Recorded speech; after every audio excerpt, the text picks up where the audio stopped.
Please join me in welcoming to the Distinctive Voices podium, Dr. Beverly Goodman.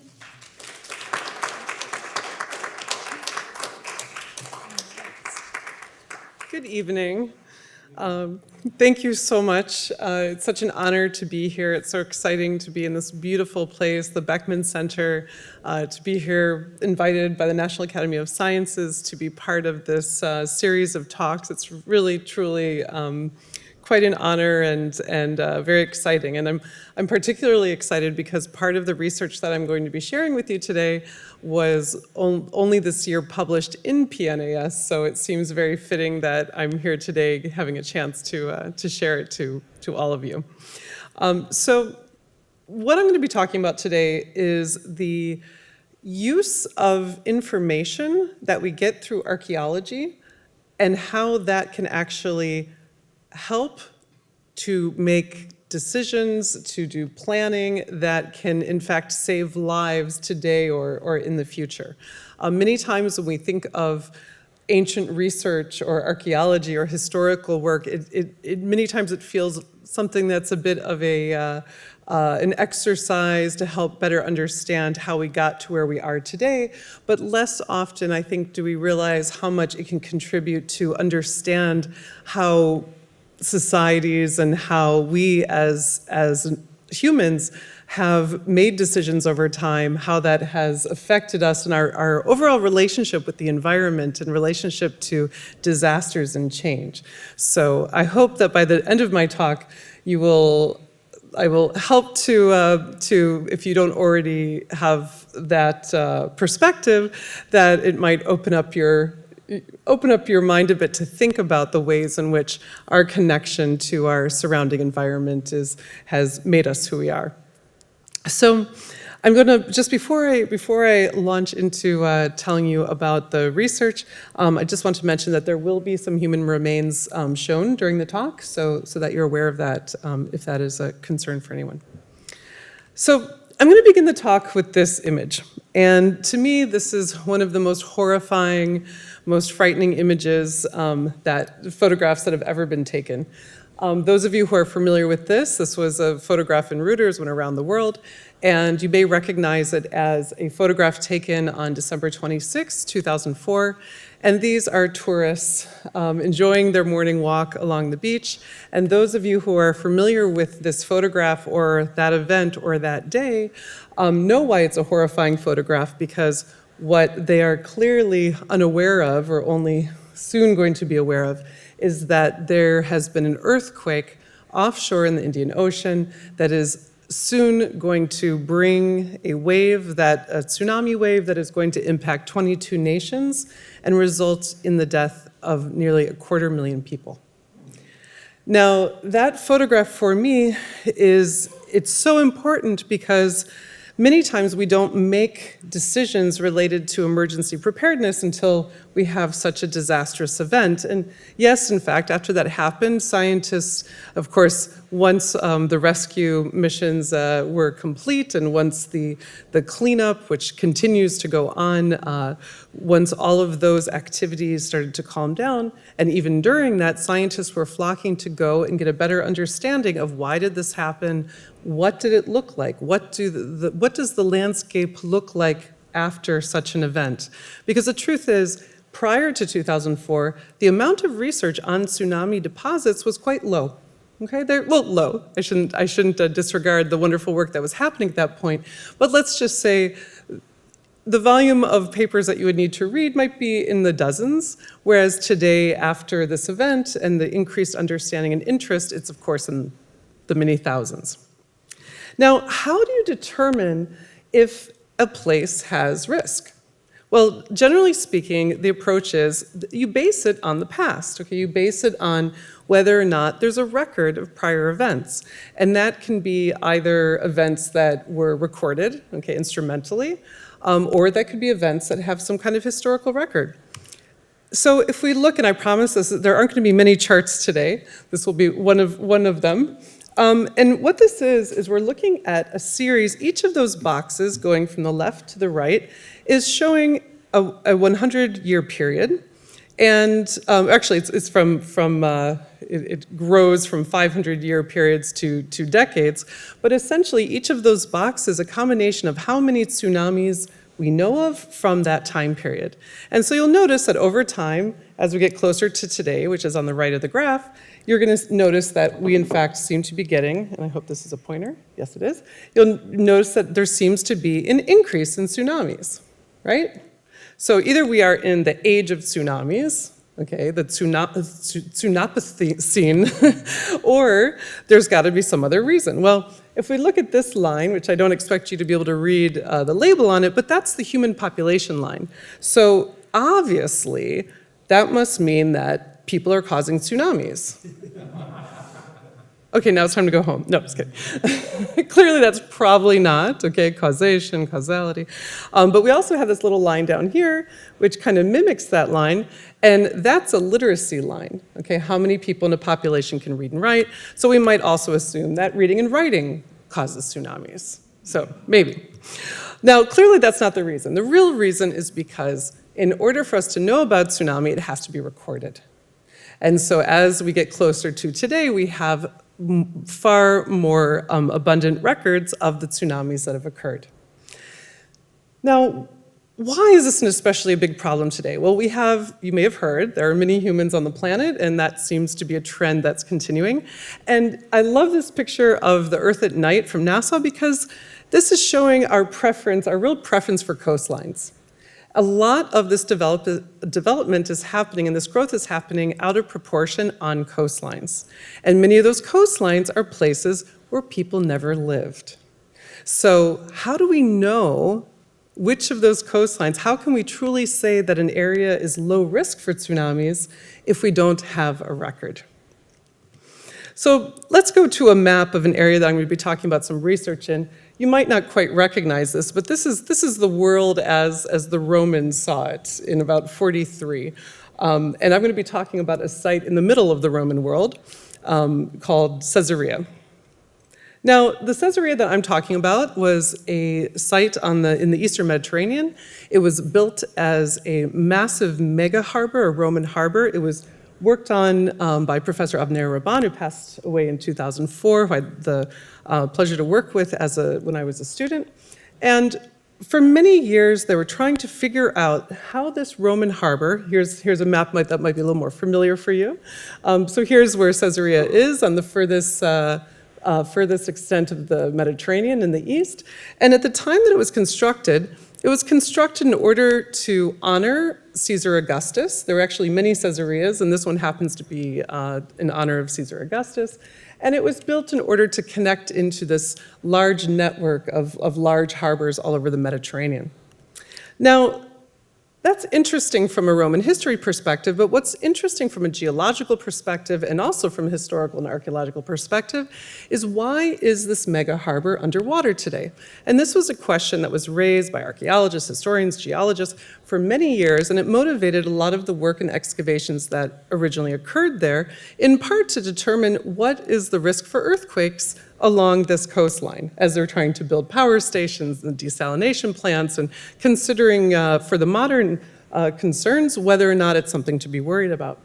Well, what was especially interesting was as the excavations were proceeding and they were learning how to reconstruct what the harbor looked like, how it was built, dealing with the architectural features. You can see here from some of the excavations by Rabban, and this is a drawing by Christopher Brandon, where they learned that they actually built this harbor as an artificial harbor using wooden frames, caissons, and filling them with cement, with basically Portland cement in the Roman version. But as beautiful as this was, and as massive as this harbor was, for some odd reason, there's evidence that about 100 years after it was built, it's really no longer functioning fully as it did when it was first built.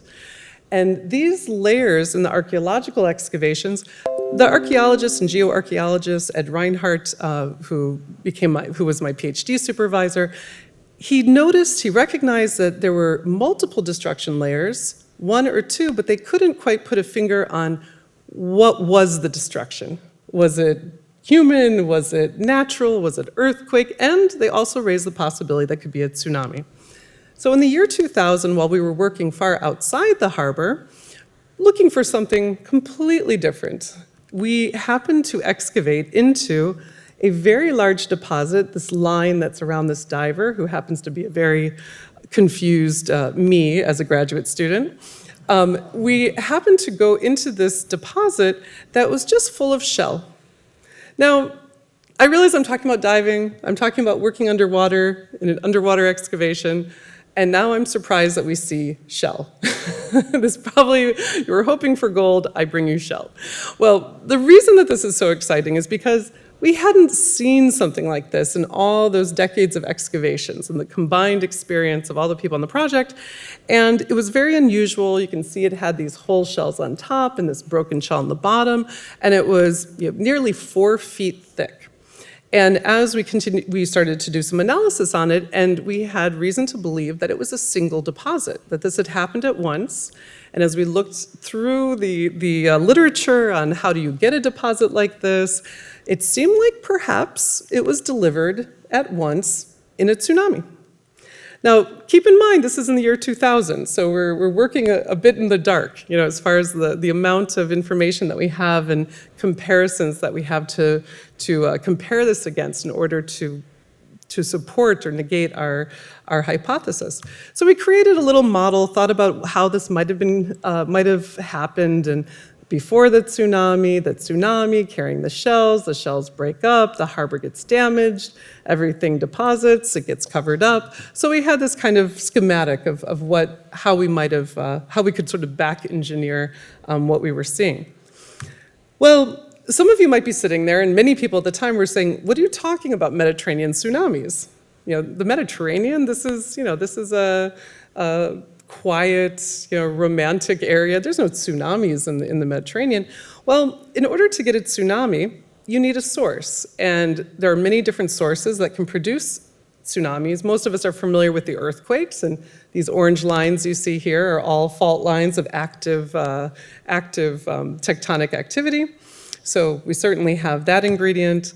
Volcanoes can also cause tsunamis, so have a couple of those not too far away. And less familiar to many people is slumps. So underwater, you can get landslides, which we call submarine slumps, that can also push the water and create tsunamis. And there's a few other possible tsunami causes, but these are 3 major ones that definitely exist in the Mediterranean. But I mentioned earlier, how do we know about tsunamis? How do we usually look at risk? It's about known events. And the Mediterranean happens to have a lot of people living there today and in the past, and a lot of literate people living there today and in the past. So it probably has one of the most extensive tsunami records. And there's a whole long list of tsunamis that have been identified in the historical record. So in a way, we're kind of looking under the microscope. So we shouldn't be so impressed that we may have found some evidence for one of them. So we looked at this list, and sure enough, one of the events, well, 3 of the events in the catalogs at the time that we found it, listed Caesarea specifically. And one of them happened to fit in the time frame that we got back from radiocarbon dates within the deposit.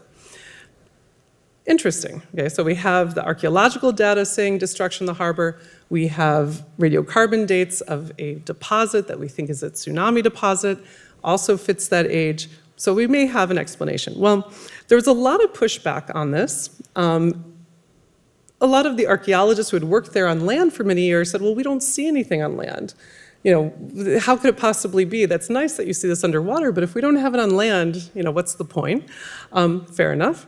And even in the geological community, there was a bit of skepticism about this, and fair enough. I mean, this is a guess. This is a guess of what we're seeing. We're not working with a lot of comparisons to a lot of other materials that were similar.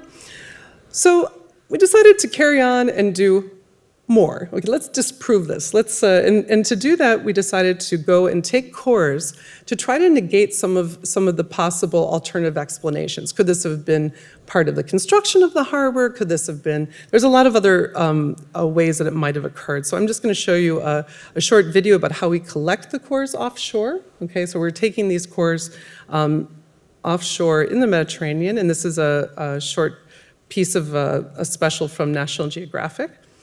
And here you have an example of how they built the harbor. You can see how they have these caissons that they filled and then built the superstructure on top of them in the water offshore in order to build out, because there was no other way to build such a large harbor in this area. And here's what the harbor may have looked like. When you are underwater in Caesarea today, the vast majority of what you see is in fact man-made materials, so columns and cement blocks, and you can see that it looks very natural with all the overgrowth, but if you go underneath any of this growth, you're actually going to find blocks that have been carved. The other thing that was very interesting is that in the entrance of the harbor during the excavations, we'd noticed that the blocks were turned. And we knew this because the cement layers were not horizontal. Okay, they were not lying horizontally within the frame. They were on their side. And so we also noticed all these other pieces of the puzzle that connected to the date of the tsunami and helped us to explain why things look the way they do today. But in order to get more records, we needed to take cores, and taking cores in the shallows presented a very specific problem, and that is that it's quite difficult to core into sand.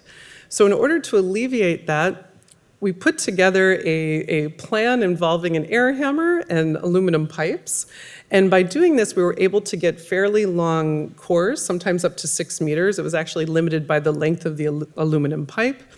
And by doing that, we were able to get these long records of the sediments that would hopefully allow us to see this deposit north and south and kilometers all the way up and down the coast, because of course, if this is really a tsunami, we should see it everywhere. It shouldn't be limited to Caesarea, we should see it in other parts of the country. So here we are opening up one of the cores. And so you'll see in a moment that the cores consist of the background situation, the normal situation, are these very clean sands, okay? Pretty, this is what we would normally have, sands coming from the Nile. And then we have these chunks, these breaks of very, very, very coarse material. And those, in fact, that is the fingerprint in this particular place for the tsunami events. Okay, so we took these cores and took the cutting-edge analytical approaches at the time. At the time, there were about a list of a dozen things that you would analyze. Today, there's about 50 things that you can analyze to find a tsunami. Things have moved that quickly. And so each of these boxes represents something that you can check to see whether or not it might be a tsunami-related event. And mostly you're looking for relative to where you are, some kind of sign of mixing, marine with terrestrial, shallow material that's in the deep, these movements and changes. And you can look at things like the condition of the deposit. So here on the left, you have what we have in Caesarea in many of the tsunami deposits. You can see how distinct it is from what you see on the right, which is the non-tsunami deposit. We also look at things like microfossils. The movement of each one of these organisms you're looking at is about the size of a grain of sand, but they have very specific environmental preferences. You can look at their condition and reconstruct what the history is of their deposition. Here's just some more images of some of these very, very small microscopic marine organisms that we use in our reconstruction of what has moved from point A to point B, how far, how deep, how much change, and how has their appearance been altered because of it. So with a handful of cores, okay, about a dozen cores, we did all of this kind of analysis. And sure enough, we saw that there were not only one possible tsunami event in places far from the harbor, but in fact, multiple possible events. And when the dates came back from it, I kept getting this wrong date. And I thought that this would be my about 2,000-year-old tsunami, and I kept getting an age of 3,600, and I would send in some more dates from another core, and that bad date kept coming back. Well, that bad date, in fact, coincides with a very large event in the Mediterranean, which is the eruption of Santorini. So we have all across these cores, once we studied looking to see whether we could negate this one event, instead of negating the event as we'd hoped, in fact, we ended up not only confirming this gray line is the event that we had seen in Caesarea in the first research, we'd actually added on to it a few other events, including a tsunami layer that in terms of its age matched the eruption of Thera in the Bronze Age. And we also found that once we understood that we had more than one, we started to look at the data and look at the reports from the archaeological site, and these tsunamis began to appear. Where there were no tsunamis, as we went back and we looked, we found that if we connected the age of the tsunamis to the events and changes on land, suddenly things started to fall in place. So here is an example from a chariot racing hippodrome, where for some sudden reason, they abandon part of it and make it a dump, and then they renovate part of it and make it a theater. Why not? That's what you do with your monumental architecture. Also cases such as theaters being abandoned and then new ones being built inland. Same thing for the hippodrome. And let me show you the next picture to make it a little more convincing. At the same time, those dumps being full of things like, oh, that shell look familiar? Okay, so we start to be able to trace these fingerprints across the site and across the older excavations, and we start to see it in the reports. We also find, for one of the events, anomalous sand layers all over the site that the archaeologists couldn't really explain their presence, but once we started to work there and to core into them and to put them through through the gymnastics of all this different analysis, we started to be able to identify their origin, understand whether they were just dunes or whether they were in fact marine sands that were brought from somewhere else in a rapid and strong event. We began to see these trends, like this is a room that we believe the tsunami actually destroyed one of the corners, and all of these large stones were blasted into the room when the wall failed during one of the events. Again, these are things that now, when we have the knowledge of that history of tsunamis, we're able to understand what we're really looking at. So today, after a decade plus of research on the tsunamis, we managed to recognize at least 7 events in the past 5,000 years. And fortunately, these events and this data was taken by the Israeli government. In 2012, they declared that tsunamis would be part of the disaster plan. And as part of that, they created a whole signage program that is all over the coastline of Israel, as here in California you're familiar with. California also participates in this. And they did drills, and they've had international visitors participating, and in a fairly short time has become one of the leaders in the Eastern Mediterranean for their efforts towards preparing for tsunami events. And I think what's important to emphasize is that some people have said, well, you can't do anything about tsunami. You can't stop a tsunami, so what does it matter that you know? It matters a lot.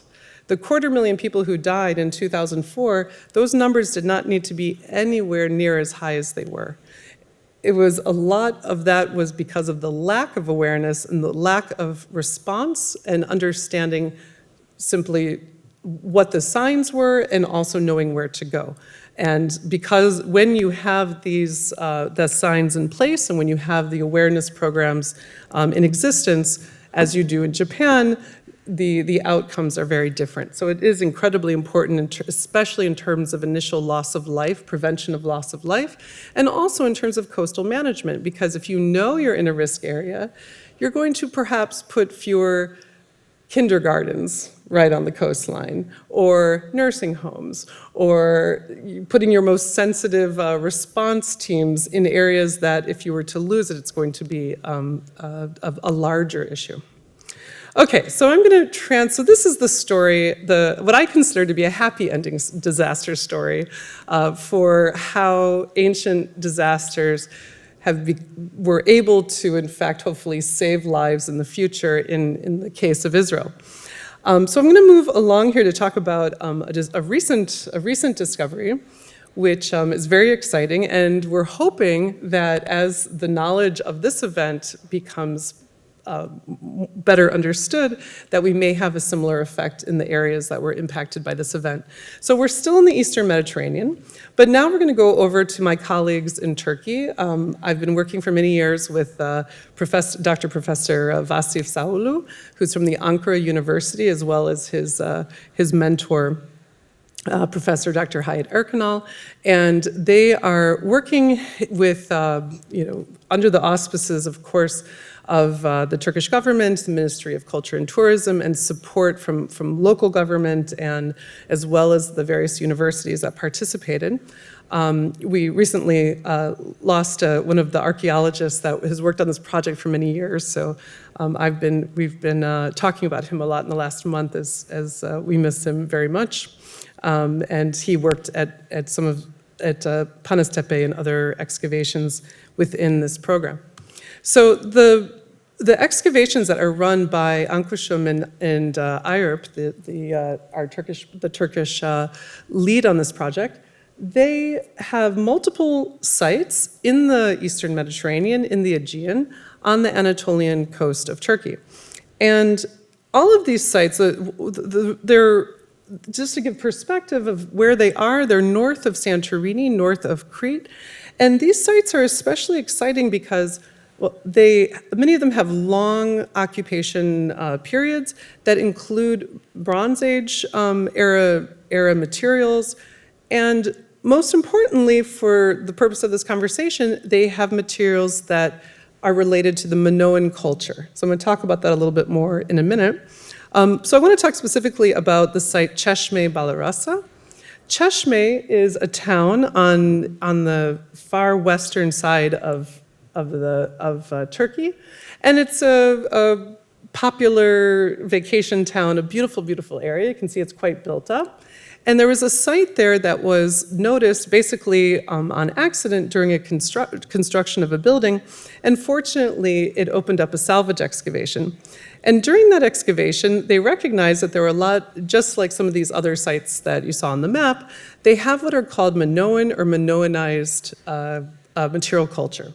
And that means that the Minoans, which were centered in Knossos, they were a seafaring people that were very powerful and influential throughout the Aegean and stretched out through the Mediterranean, the Eastern Mediterranean. And when we say Minoan or Minoanized materials, it means that they are artifacts, pottery that are either in the style of, okay, so sometimes you have sites that are sort of mimicking the different cultural material that you also see in Crete and you also see in Akrotiri and Santorini, or it might be the materials themselves that they're actually trading, and you can see this sphere of influence of the Minoans.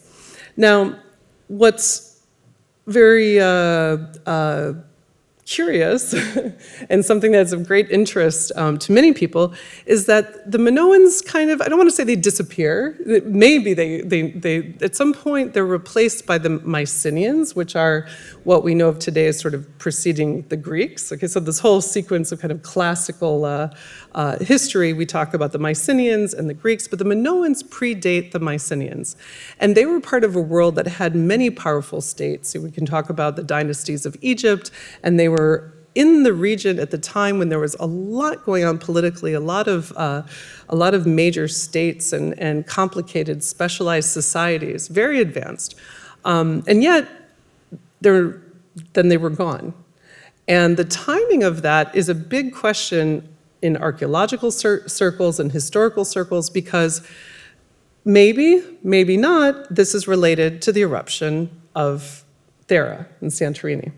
So Cheshme, this site, it actually covers the period. There's evidence at the site for early Bronze Age 2, then there's a bit of a gap, and then you get into the Middle Bronze Age. There's an earthquake sequence, and then you have LM1A, which is known amongst archaeologists as the period right at the time of the eruption. And then we have the Thera eruption, which is right in this gap, and then later you have more materials. So when it was first being excavated, the site, you can see on the right side, this is incredible. It has streets, it has rooms, it's very organized, there are doors, beautifully preserved site, really an incredible example of this period with all this wonderful Minoanized pottery, and you're seeing trade relationships happening. Vasif and his team and Hayat Erkanal are exposing what looks like, just a pristine town from that period. And Vasif was very happy to then be able to begin excavations, continue the excavations on another side of the site. So he anticipated that he was going to see more roads, more rooms, more beautifully preserved areas. And so this is the area where he opened up. But I want you to watch what his excavation looked like. Now, it is okay to feel a little sad for Vasif. That's how it started. Just watch for the streets to come. Still can't find them. Nope. So year after year, they're excavating, expecting to have these wonderful rooms and doors and kitchens, and instead, they see this. And so they very carefully excavated all the way through, carefully removing layer by layer, and ultimately, this is what it looked like once they got down through to this base period. And as you can see, everything on this side is fairly intact, but something happened. There's some kind of destruction where from about this line over, it's just rubble. So as the excavations continued, they also found a lot of irregular pits that they couldn't quite explain, and they realized they also saw that in portions of the more intact part of the site. But at one point, he found an ash layer. Okay, so see this ash going across the wall? So he noticed this ash layer, and of course was familiar with the eruption, and he'd visited other sites where he'd seen the ash layer, and so he thought, okay, this work, chronologically, this makes sense. Looks like we may have the ash layer, but then that got him to thinking as he looked at where that ash was, and that the ash pretty much overlaid this rubble pile. So he thought maybe, perhaps, we could be looking at a tsunami deposit. Maybe this is ash. You have the eruption of Santorini. You have the ash going into the atmosphere. You have a tsunami produced. The ash is coming out of the atmosphere. The tsunami happens. The tsunami ends. The ash continues to fall. So maybe that's why you have it's a tsunami covered in an ash layer. So meanwhile, back in Israel, I'm doing my thing and I'm continuing with my research on tsunami deposits. So he invited me to come and check and to take a look and see whether or not I might agree. Now armed with this information we've had from extensive research over many years before that. And so I came and we sampled the side we sampled a clean section on the edge of the trench just to try to characterize what it is that we're looking at, described the section. And the basic assumption was we have tsunami debris, we have the ash layer, and we have after, right? We have post-event. And our assumption was that the ash is the terminal layer. That's our marker, that is the event, and that marks where things end. So I began the sedimentological analysis. Vasif continued to look through the archaeological data and look through the pottery. And so here we are with some results coming through. These are elemental analysis, XRF on the different sediment samples. You can see here, this is our ash layer, comes out, really spikes there. We can see how different it is. That was all fine and good. But what was bothersome is other parts of the analysis, like this is the grain size distribution of the deposit, not much of a change before and after, if you'll notice. Okay, I can't really say that that matches this ash layer. And same thing for the elements. They kind of go back to the same, business as usual. So, I'm trying to think, well, maybe it's just, it's not mixing, maybe it's local material, doing all kinds of mental gymnastics to try to account for that. And it got worse, because then when I started to look at the marine biomarkers, I had the same problem. I would expect that if this is the end, these are the marine biomarkers piled up here. And in the bottom, there's more, okay? The colors are specific variations, whole shell, shell fragments, urchins, spicula. And I would expect that to end at the end of the event. But it doesn't, it continues. So I'm grappling with this, and I'm disappointed and thinking, well, I guess we can talk about the ash layer and nothing else. Maybe we don't have a tsunami. And at the same time, my colleague Vasif is frustrated because he sees that ash layer and notices the same problem, that it's not ending.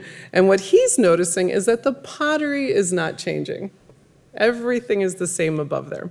So I confess, the archaeologist said to the geologist, maybe the tsunami, because of course I said, well, there's no tsunami. And he said, well, what if above the ash layer it's a tsunami as well? And once that entered into the possible interpretation, we realized that we could actually see 4 distinct layers through that, including some other subtle ash layers. And then we went back, we had noticed the changes. And so this is a schematic of the stratigraphy. So we have up here totally unrelated later material, again, much later material. But then from this point, here's our big ash layer. But this entire bottom portion of the excavation is, in fact, we could differentiate 4 layers that we think each one of them is a tsunami, and each one of them is part of the event. So 4 tsunami arrivals within that one event. Once we were thinking about this and we went back to the excavation reports and we went back to the archaeological stratigraphy, everything seemed to sort of fall in line. So what do I mean by this? Okay, so going back to those excavations, those tedious, very intensive years of excavating carefully so that they could recognize every pit and separate the sediments within every area, and that's how we have those very specific stratigraphic units. And once he went back and looked at what was in each of those layers and started to notice things that we hadn't noticed before, once we had this tool of thinking about it within a tsunami context.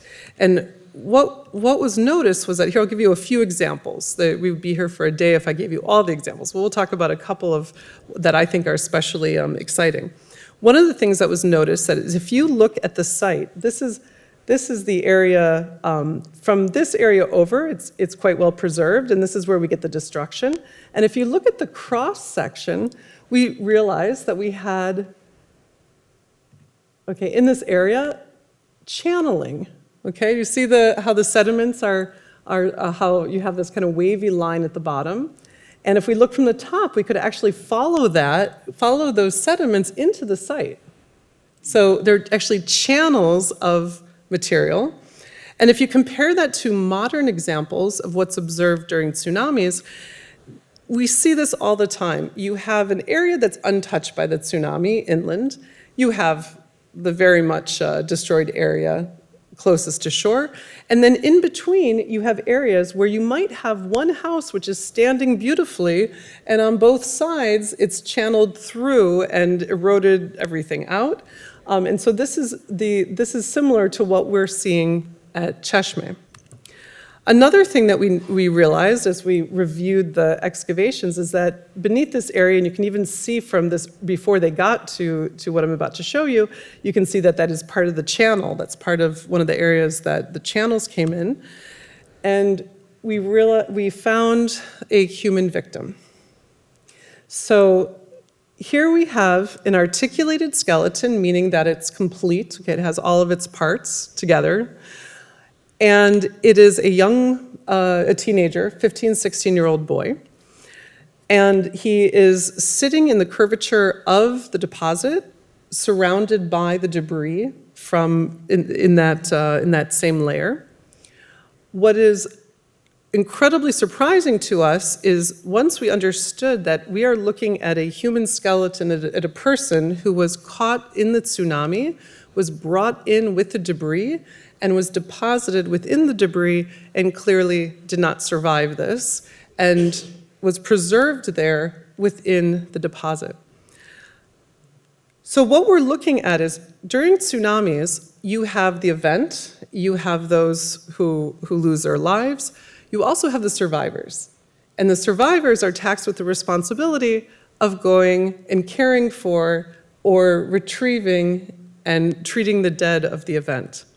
However, even in modern events, such as Japan recently, 2004, even in modern events, because many people are caught in the debris, are buried deeply, or they're brought offshore, you have about 10% of those numbers are never found. So what we are looking at here is exactly that situation from 3,500 years ago. We're looking at a missing person from the eruption of Santorini who died in the tsunami that was caused by it and was only returned to us now. Another fascinating thing about this is that, believe it or not, there's no Pompeii from Thera. And in fact, with the exception of one small reference when they were mining pumice in Santorini where they mentioned one skeleton, this is actually the first victim that's ever been recognized. We did not know that when we made this interpretation, and we're quite shocked to find this out. But it's one of the other mysteries that has existed regarding this event, that they have not found a Pompeii. They have not found the remains from this. And we suspect that we have found the remains, but the tsunami deposits weren't recognized as tsunami deposits. So those skeletons were probably disregarded as being in some kind of disturbed fill, when in fact they were actually victims within a debris field from a tsunami. So going back to talking about this victim and how we interpret him as such, you might think, well, why is it only him? Why is he the only one there? Well, he probably wasn't. I mentioned those irregular pits that we had no explanation for. Pits normally are a hearth, they're a garbage pit, they're a robbing pit, there's a reason for a pit in an archaeological site, and these did not really have any such explanation. But once we realized that these pits are going into the tsunami deposit, and they're actually filled by the fourth tsunami that happens, what we believe is that this is during a hiatus between the tsunamis, that there was enough time that people came back, they retrieved the dead, or hopefully some living, and we suspect that the victim that we found was probably long gone. He probably had already expired, and he was too deep in the deposit for them to find him. But closer to the surface, on the right, is during the excavations. This is actually the excavation, and you can see all of these irregular, strange pits all over the site. And on the left here, this is from a recent tsunami, just to see how this looks with these fields and the holes that are being dug out to bring the victims to burial. Now, I mentioned that there's this great debate regarding chronology. So we were able to introduce 9 new radiocarbon dates. For those of you who are familiar with this, there's a lot more detail, but those who are not, I will summarize it, that there is a debate between whether the event happens sometime between 1600 and 1700, which we call the high chronology. The other school of thought, based on more on archaeological remains rather than radiocarbon dates, is called the low chronology, which is more recent, sometime between 1500 and 1600. And I can proudly say that we have not ended the debate.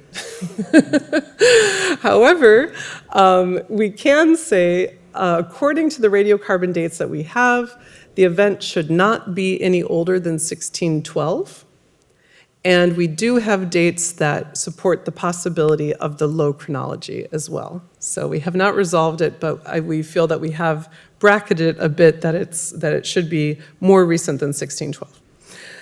Okay, so with that, I just want to end with how we don't know what we don't know.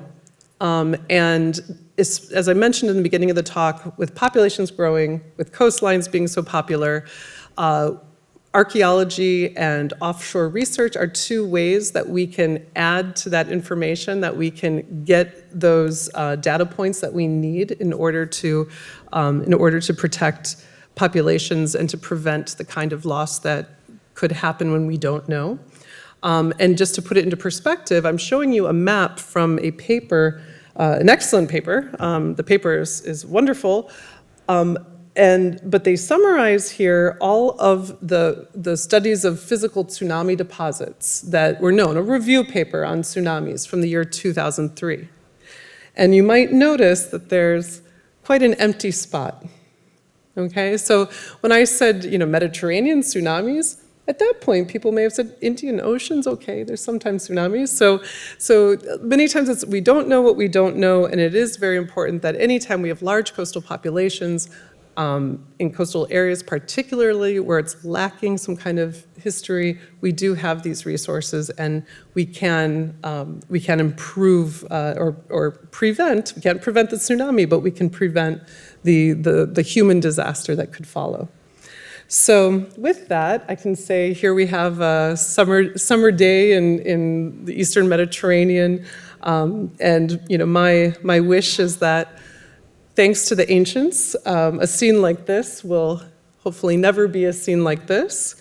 And I thank you for your time, and I thank all my students and all the many people that have helped this research over the years and continue to. Certainly not a solo effort, and thank you so much for listening.